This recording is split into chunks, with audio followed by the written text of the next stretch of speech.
Good morning, everyone. I'm here today with Premier Kenney and MLA Michaela Glasgow, who represents Brooks Medicine Hat. Earlier this year, I had the opportunity to meet with the Minister of Public Safety and the Minister of Justice to talk about firearms policy in Canada. My advice to them at that meeting was to consult broadly. Make sure you talk to law-abiding firearms owners, and make sure you really think through this policy that the federal government was pursuing. Instead, we got a hastily developed policy that simply has frustrated Albertans from corner to corner in our province. We've received so many people have reached out to our office to express their concern. And what we've heard from them is that they don't want policy developed in downtown Toronto. They want policies developed right here in Alberta to reflect their needs and what they want done in our province. We expressed as well to Ottawa our frustration that when it comes to gun crime, the vast majority of this is coming from illegal guns brought into our country from the United States. About 80% of the guns are brought in from the United States that are found in crimes. That's where the focus should be, targeting organized crime to make sure that people are safe in their communities. And we're also going to stand up to make sure we have an Alberta-made justice system. Earlier this week, the Premier announced that we're going to be establishing an Alberta parole board. That means we're going to have more Alberta and less Ottawa in our justice system. And with that, I'd like to introduce our Premier. Thanks very much, Doug, and thanks as well to Michaela for joining us for an important announcement today about asserting Alberta and defending law-abiding Albertans against a federal attack against their rights as law-abiding firearms owners. Alberta has a long history of responsible firearms ownership. In fact, it goes back to our very beginning as a province. And be it hunting, sport shooting, or farmers and ranchers using guns for predator and pest control. While some people in faraway places like Toronto may not understand the reality, hundreds of thousands of Albertans are simply use firearms as part of everyday life. Those law-abiding Albertans should not be used as scapegoats for the actions of criminals by politicians in Ottawa. The opposition to the former Liberal long-arm registry was strongest here in Alberta of any part of Canada. Albertans rightfully understood that treating farmers and duck hunters like criminals would do nothing to deter criminals who by definition don't care about the consequences of breaking laws. Canada does have strong gun control measures that we support, including licensing and background checks. Licensed firearms owners are actually subject to an automatic criminal background check every single day. Restricted firearms are tightly regulated, including how they are stored, transported, and safely used. Ammunition capacity is limited. Handguns have been registered in Canada since the 1930s. Unfortunately, however, there are some politicians who prefer to go after easy targets, being law-abiding Canadians and their legally obtained property, instead of focusing on the drug gangs and criminal smugglers who willfully endanger lives every day.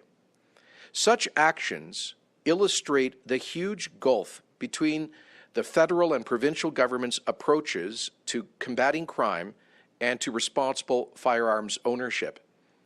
Put simply, while some in Ottawa believe in targeting legally purchased inanimate objects, Alberta believes in targeting actual criminals who represent a threat to public safety. That's why I'm very pleased to announce today two new actions by Alberta's government. First, we are creating an Alberta Firearms Advisory Committee to advise the provincial government on firearms policies under our provincial jurisdiction.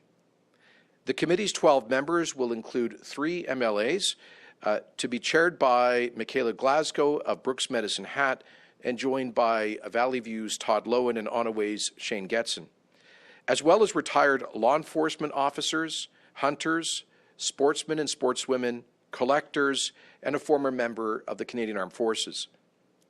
These women and men are exemplars of responsible gun ownership with broad knowledge and expertise. I'm confident that they'll provide the Minister of Justice with thoughtful, sensible ideas to help us craft policies for responsible Alberta firearms owners. The second action we're announcing today is designed to strengthen Alberta's justice system's ability to prosecute real gun crimes. As our Crown prosecutors will tell you, the lack of a provincial testing facility for firearms weakens their ability to bring accused violent criminals to trial in a timely fashion. The Calgary Police Service already has a testing facility, and the Edmonton Police Service is in the process of establishing one. But all other police forces in Alberta currently rely on the RCMP's National Forensic Laboratory Services in central Canada to perform this basic procedure. And today they are waiting on an average of roughly 8 months for the results, and that of course includes the RCMP that provides police services throughout rural Alberta. This puts successful prosecutions at risk, that 8-month delay. And due to the Supreme Court of Canada's Jordan decision, long delays in the justice process can result in criminal prosecutions, including those involving gun crimes, from being dismissed outright and allowing criminals to go scot-free. So that's why I'm pleased to announce that the Government of Alberta is partnering with the Calgary Police Service, the Edmonton Police Service, the RCMP, and the Alberta Law Enforcement Response Teams to patriate all of the province's firearm testing to the lab in Calgary and the forthcoming Edmonton Police Service facility in Edmonton. This will speed up the testing process to ensure that no prosecution of a gun crime gets derailed because tests are being held up down in Ottawa. Both of these actions that we are announcing today are needed because of Ottawa's failure properly to balance the prosecution of criminals with the protection of the rights of law-abiding citizens. If Ottawa really wants to protect Canadians from gun crime, it should massively increase resources for the interdiction of firearms being smuggled across the U.S. border, and most of that is happening, again, in central Canada. And it should stop the revolving door justice system and slap on the wrist sentences for violent gangsters, mainly from drug gangs, who are behind most of the firearm-linked fatalities in Canada. We sincerely hope that the federal government comes to realize this. Now, as I mentioned a few days ago, we'll be appointing an Alberta Chief Firearms Officer to replace Ottawa's appointee, and there is a motion before the legislature on that subject, which will be further debated tonight. And we are studying the possibility of further actions based on the advice of the new committee that we're setting up today, and this could include supporting the likely legal challenges coming forward from Albertans and other Canadians to challenge aspects of Ottawa's recent regulatory overreach. These concrete steps are moving us towards a system of firearms administration in the province that is rooted in the values and the priorities of law-abiding Albertans. And with that, I'd like to invite MLA Glasgow to say a few words.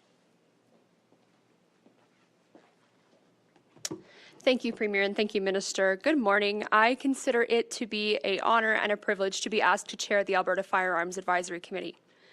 Advocating on behalf of Albertans for private property rights has always been a priority for me, and that includes the right to lawfully owning firearms. Since being elected, I have stood up in the House on more than one occasion to speak about Alberta's proud history of responsible gun ownership. I grew up around firearms. I was always taught that safety came first and that guns were useful tools for life when employed in a safe fashion. When the federal government instituted its gun grab on Canadians, I have to say that I, as well as a large majority of my constituents, were appalled. Many Albertans have expressed a deep desire for more autonomy from Ottawa. I hear about it regularly. The passing of C-71 last year imposed unnecessary red tape, fees, and hurdles on law-abiding citizens and business owners. And the recent order in council from Justin Trudeau and his government will now force hardworking, responsible, law-abiding Albertans to hand over their private property, and Albertans are rightly frustrated. I am too. And to add insult to injury, Ottawa is also entertaining the idea of allowing municipalities to ban handguns. Municipalities are under the direct purview of the provinces, and frankly, Alberta has had enough of Ottawa's meddling. This is overreach to the nth degree. Albertans want less Ottawa, not more. These recent attacks on gun owners' rights will do absolutely nothing to address the core issues that lead to gun violence. Gang activity, illegal weapons smuggling, the drug trade, the list goes on. These are the issues that the federal government should be focused on, keeping everyone safe. We need firearms policies that recognize and support the ability of Albertans to own and possess firearms in a lawful and responsible manner. I truly am looking forward to engaging with all Albertans, including farmers, ranchers, hunters, and shooting sports enthusiasts, to ensure that this well-capable committee provides advice to the government that accurately reflects the values of responsible Albertans. Thank you. Okay, we'll get the Q&A started. Operator, could you please put through the first caller? First is Graham Thompson with iPolitics. Go ahead, Graham. Yes, thank you for taking my call. I was just wondering, Premier, we haven't seen the Fair Deal panel's report yet, but based on the fact that you're looking at, of course, appointing your own chief firearms officer and also potentially the Alberta Parole Board, is this sort of a precursor to, are you leaning then towards an Alberta police force and an Alberta pension plan? So, Graham, we will be releasing the Fair Deal panel report in a couple of weeks. We wanted time to digest it and discuss it, both as Cabinet and caucus. In fact, we were just doing that earlier today. I look forward to advancing the discussion about how Alberta can get a fair deal in Canada, not just a discussion, but concrete actions. As you know, one of the issues we asked the Fair Deal panel to look at is whether we should be creating an Alberta Provincial Police Force. We had one in this province in the earliest decades of our history until the 30s, of course Ontario and Quebec have their own provincial police services. This is not really relevant to to most of our cities that have their own municipal police forces, but it is very relevant for rural Albertans who depend on the RCMP as their local police force through the contract we have with Ottawa. And Doug here can tell you, as can Michaela and so many of our MLAs, about the profound frustration that rural Albertans have felt coping with the rural crime wave in recent years, the unacceptable response times, and the perception that often management decisions are being taken in distant Ottawa for an urgent situation here on the ground, and there's a lack of understanding about the local reality sometimes in those RCMP management decisions, and so we think there is a real issue here. We've not made any final decisions, and I would just say stay tuned for the Fair Deal panel. I have asked Solicitor General Schweitzer to come forward with options in this regard for the government to consider. Of course, this could be an important part of asserting a stronger Alberta in the Canadian Federation. But again, no final decisions have been taken. Operator, can you please put through the next caller? Chris Varco with the Calgary Herald. Go ahead, Chris. Hi, this is a question for the Premier. Premier, is the province considering a ban on commercial rent evictions as British Columbia has adopted and the Alberta Chambers of Commerce and the CFIB are calling for? Yes, we are considering that, Chris. First of all, I think a commercial landlord would have to be darn near brain dead to evict a viable commercial tenant during this crisis, because there's just nobody stepping up to fill empty storefronts. I can't imagine how that makes any business sense to evict commercial tenants. I would strongly urge commercial landlords to give distressed commercial tenants a lifeline at this time to get their affairs back in order post-pandemic. It's, I think, in the interests of both landlords and tenants. Secondly, the federal provincial commercial tenant subsidy program, in which we've announced our participation at a cost of $67 million, is there to support landlords who themselves may be facing financial distress. And yet we are hearing more and more stories from small businesses about landlords who are refusing to participate in that. Their participation in it would reduce by 75% the commercial rent payable by tenants, with the balance being offset by the provincial and federal governments. So at the very least, we would ask those commercial landlords to participate in that program. And we are looking, if they refuse to do that, we are looking at options similar to the one adopted by British Columbia. I understand Saskatchewan and some other provinces are considering it as well. And so I would just say stay tuned for an announcement in the near future in that respect. Operator, can you please put through the next caller? Janet French with CBC. Go ahead, Janet. Hi there. Thanks for taking my question. So, I mean, the federal ban that was just introduced was related to assault-style weapons, is the terminology they're using. I'm just hoping you can help me understand, and I'm not sure which of you is best versed in firearm use. How many farmers and duck hunters need access to assault-style guns, and what sorts of tasks do they use them for? Janet, there have been thousands of categories of firearms recently banned by order in council, all of which have been legally obtained, legally used by people with possession acquisition certificates, which means they've gone through rigorous safety training, background checks, and constant police checks as well, criminal record checks. So these are firearms that Canada, including this federal government, has always considered to be safe and legal. These generally have not been restricted or prohibited obviously not prohibited, but they've not been even restricted. Many of these are basically firearms that have been used legally and safely by hundreds of thousands of Canadians.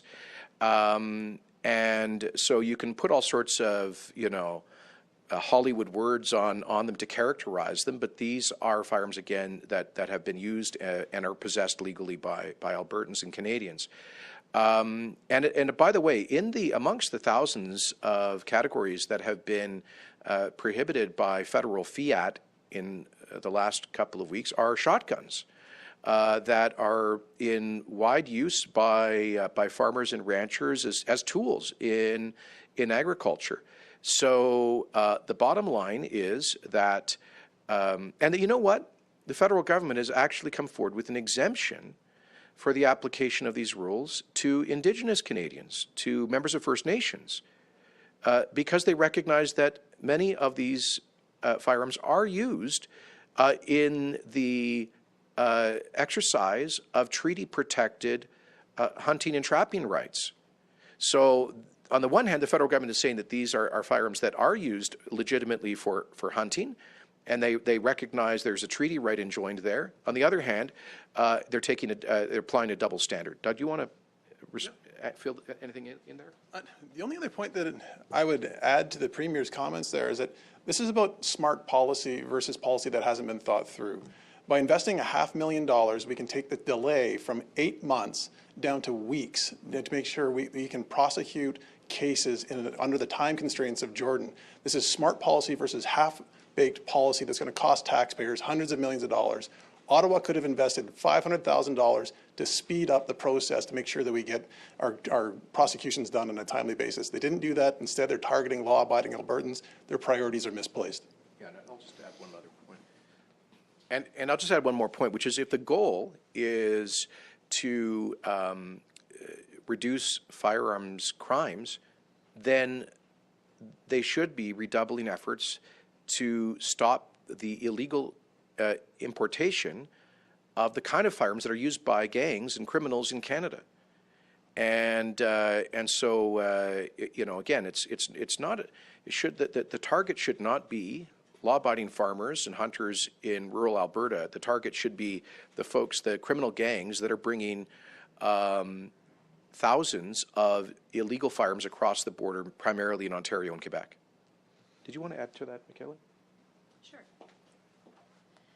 Thank you for the question, Ms. French. I think the biggest thing here is that Albertans are feeling frustrated with overreach from Ottawa, and this is just one more example of the federal government really not understanding the needs of everyday Albertans. And those Albertans have relied on the tradition and passing on tradition to family members, including some of these in these what will now be prohibited firearms.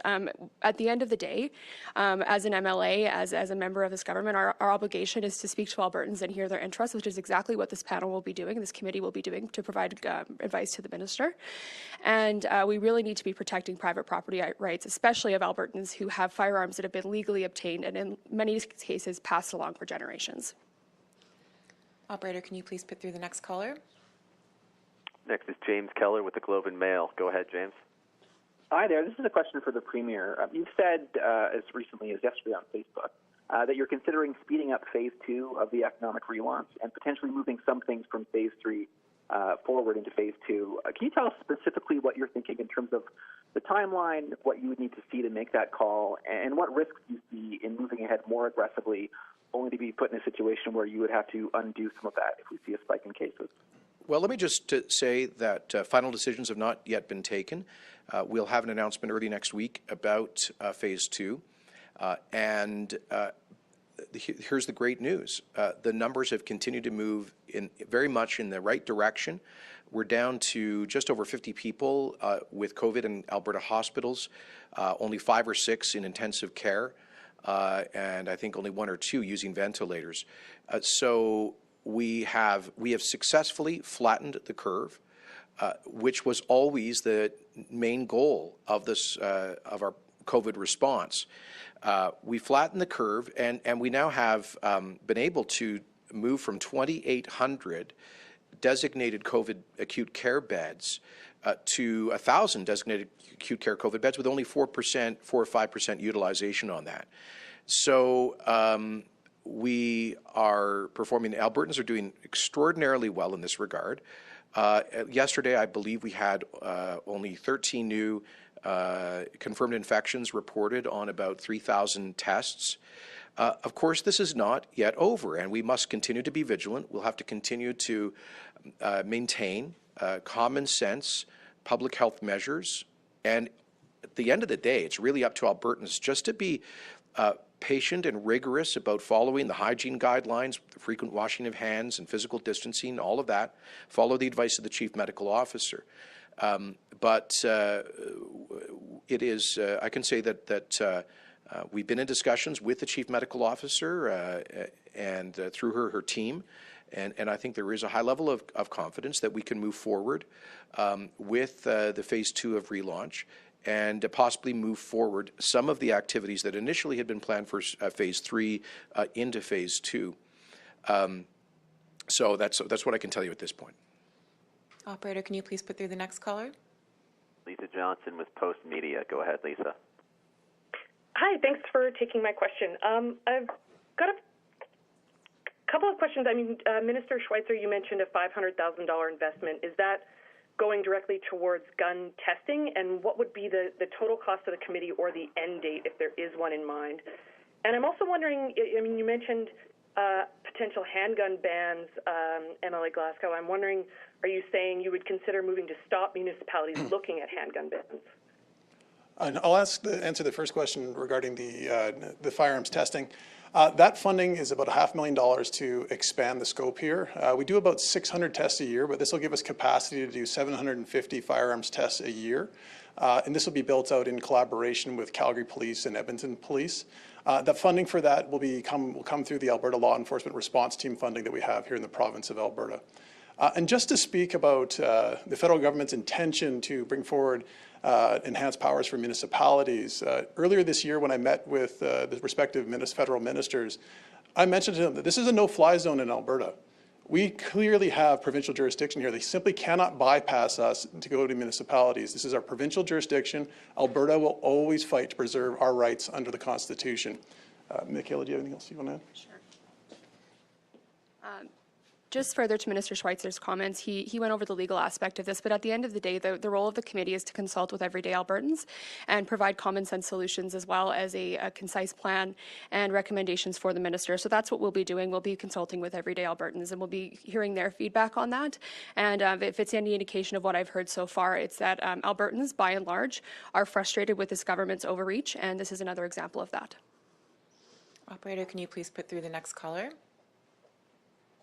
Next is Neil Vaughn with Alberta Outdoorsman magazine. Go ahead, Neil. My question is for the Premier. It's, by the way, as the Premier knows, it's Neil Waugh, not Vaughn or whatever that is. But This is Neil Premier, Neil Waugh? Yes. My gosh, Neil, it's been ages. Yes. But anyway, down to business here. Now, you've just announced, wait for it, drum roll, a committee.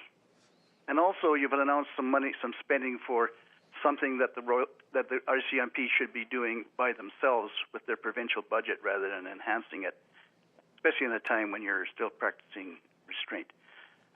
In the meantime, my understanding is Alberta, the legitimate law-abiding gun owners are now receiving threatening letters from the federal government. Now, I haven't gotten mine yet, but I've heard others had. Why aren't you proactively going after the federal government to make them, getting cease and desist orders standing in place until you can get this whole question of jurisdiction and legality resolved by the courts? Well, Neil, we are taking action. We have announced that we'll be creating an Alberta Provincial Chief Firearms Officer. When you were covering Ralph Klein back in the day, that's something he decided not to do. We're saying that personnel is policy, and an Alberta-based Chief Firearms Officer can apply the law in a common-sense way that reflects the reality on the ground in this province. That is a very important concrete step forward. The whole development of a firearms office in Alberta will in part be informed by the advice we get from the committee that MLA Glasgow will be chairing. And the other measure here, look, here's our point. Our point is not just about protecting the legitimate rights of legal law-abiding firearms owners, but also tackling firearms crime. And that's why we're taking a concrete step today. You're right, Neil. RCMP should have brought the firearms lab here to Alberta a long time ago. They shouldn't have these 8-month wait times. But the reality is that they do. And if we weren't to take this action and invest this money now, we would still be waiting 8 months. And one of the ways that we can protect the rights of legal firearms owners is to crack down on the criminal abuse of firearms. And it will be easier to do so, getting faster results from the lab based here in Alberta. So that's concrete action that we're taking. Doug, do you want to add anything to that? He's talking about cease and desist. Yeah. So right now, we're actually working through with law enforcement here in Alberta, as well as with our prosecution service, to make sure that we have a Made in Alberta policy when it comes to the enforcement of firearms laws that are federal jurisdiction. But we're working through to make sure we have a consistent policy in the province of Alberta that's focused more on compliance to make sure that people understand what the laws are versus, cracking down and criminalizing individuals that just a month ago were law-abiding in what they were doing, and simply we're making sure we use common sense in this approach. And I'll just add something on it. And I'm sorry, Neil, in terms of your question about taking legal action against Ottawa, we are seriously considering that. We believe, based on the advice we've received to date, and we'll get more from the advisory committee, we believe that individual citizens who are impacted by these new regulations would have stronger standing in a court challenge, and we are serious about potentially coming in to support a legal action by an individual citizen or a group of citizens by obtaining intervener status to support such a challenge. And I see that the government of Saskatchewan is also considering that. So we might enter into the support of a legal challenge of a private citizen with other provincial governments. Operator, can you please put through the next caller? We have Rob McAnally with CTV. Go ahead, Rob. Hi, this question is for the Premier, and thanks kindly for taking it. I did want to ask you about the pride flag that was flown on the grounds. There are members of the LGBTQ2+ community who are concerned that it only was up for the one day. Firstly, are there any plans for the government to revisit having the pride flag flown? And can you tell me a little bit about the policy regarding your flag protocols? There's nothing on here that suggests, on your website, that suggests that they only fly for one day. So any insight you can provide on that would be helpful. Yeah, sure. To be honest with you, I don't know who controls the flag policy. I thought it was the legislature. It's a legislature building in part. So I do know that I believe Minister here participated in a pride flag raising ceremony to recognize June as Pride Month. And then also a Filipino flag was raised the next day to recognize a Filipino Heritage Month. So the flag poles that stand outside the federal building are used for multiple different celebrations and commemorations. So I think they cycle through different flags to recognize different important dates and commemorations. And beyond that, I'd be happy to have our office get back in touch with you to clarify whether that's the legislature responsibility or government, because I'm simply not clear on that myself. Operator, can you please put through the next caller? Next is Scott Dipple with CBC. Go ahead, Scott. Hi, just a couple of quick questions for Minister Schweitzer. Sorry, I just wanted to clarify, you mentioned that the funding would be for 750 tests per year from Alberta, is that correct? It'll have the capacity to test up to 750 firearms per year through the new firearms lab. Okay, is that a ballpark figure for the number of tests coming out of Alberta to the federal lab? On average, Alberta has about 600 cases that go to the federal lab per year. So this would give us more than enough capacity, we believe, to handle any heightened needs in any given year. Operator. Okay, and just one other quick point. Could I find out, do you know if other provinces also do not rely on the federal RCMP lab? Well, perfect example, the City of Calgary and City of Edmonton have their own labs as well. So this is not something that's abnormal. This is just a strategic investment, and we're building on what we have here in the province of Alberta. Okay, we have time for two more. Operator, can you please put through the next caller? Kelly Kreiderman with Globe and Mail. Go ahead, Kelly.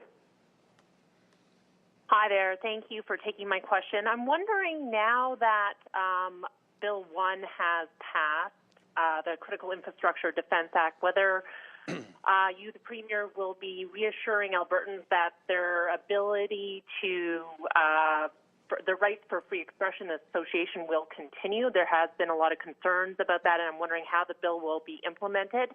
I'm also wondering, Premier, if you are concerned that people who are worried about the economic impact of the shutdowns associated with COVID are not being represented in Canadian politics today. Okay, so on the Bill 1, yes, this is the Critical Infrastructure Defence Act, and we've been clear as possible from day one that this in no way impairs legal, legitimate, constitutionally protected protests. Our government respects freedom of speech, freedom of assembly, and the legitimate exercise of those freedoms, including political protests. This bill was targeting unlawful blocking of critical infrastructure in a way that threatens public safety. So holding a political protest to make your point, whether it's support or opposition to a pipeline, for example, is something that we will always respect and defend. But standing on a highway or railway tracks or other critical infrastructure in a way that can create a threat to human life, to public safety, and at the same time illegally impair Canadians' livelihoods, that is not lawful protest. And so all Bill 1 does is to strengthen provincial administrative penalties against those who illegally and dangerously block critical infrastructure. It in no way impairs lawful protest. On your second question, I think that's a very interesting question. That certainly here in Alberta, we saw, I believe, some 25,000 businesses, about 15% of businesses that operate in the province, whose operations were significantly affected, in most cases suspended, because of recent public health measures. And that is exactly why we have been moving forward with our relaunch strategy. I think that, and it's also why we have provided over $12 billion in Alberta's fiscal response to the COVID crisis, including, in the case of employers, covering over $300 million in their WCB premiums, cutting non-residential property taxes, deferring those taxes, deferring utility payments, and other measures. We'll also be announcing additional support for small and medium-sized enterprises that were affected by public health orders over the past 10 weeks, and recognizing that those businesses were hugely affected due to no fault of their own. So I just offer this as well, this context in terms of Alberta. I'm proud that Alberta has been able to maintain some of the least stringent public health restrictions in the Western world over the past 2.5 months, while achieving some of the best public health results.